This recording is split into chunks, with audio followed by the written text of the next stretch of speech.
So are you suffering with lumps, bumps, fibrosis? It might even be in the weeks and months after plastic surgery, like liposuction or an abdominoplasty or a Brazilian butt lift or even a facelift. My name is Kathleen Lisson, and I am going to show you some tips and resources that might be able to help. So I'm a certified lymphedema therapist and board certified massage therapist. I have a practice in San Diego, and I'm the author of the Plastic Surgery Recovery Handbook. So this paperback is available on Amazon, and we have an entire chapter here on fibrosis. This is the client handbook that I give to my clients.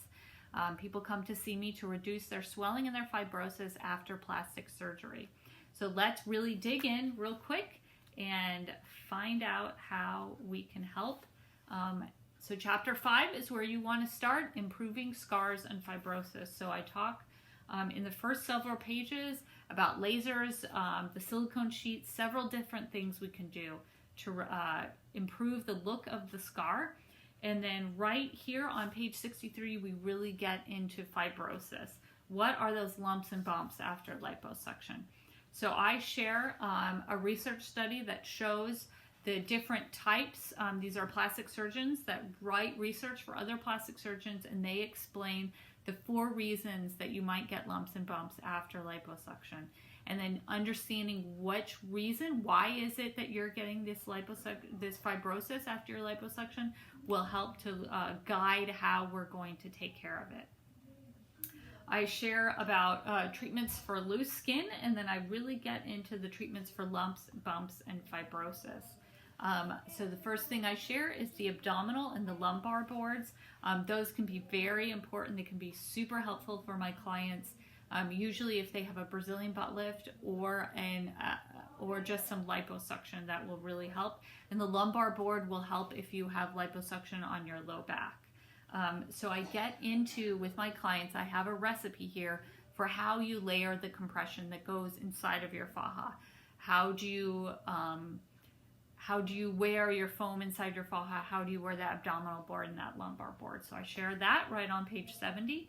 And then I go into explaining how foam padding can really help to reduce fibrosis. And I use several different types of foam sheets, the lipofoam that you might see on the internet, and also specialized foam sheets that are designed to reduce fibrosis. I share studies about how we reduce fibrosis as certified lymphedema therapists.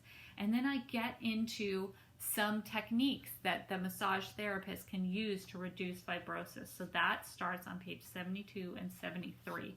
So if you are a massage therapist, if you know a massage therapist you'd like to go to for this type of massage, this would be an excellent resource for them to look at.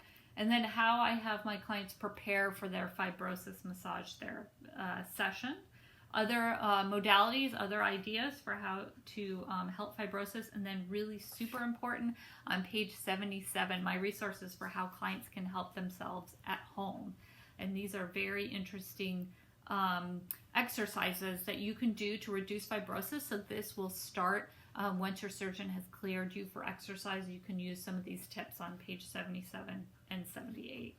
So that is my fibrosis chapter. And so if you're suffering from fibrosis, if you help people with fibrosis after plastic surgery, this is a great resource for you to look at. Thank you, and have a good day.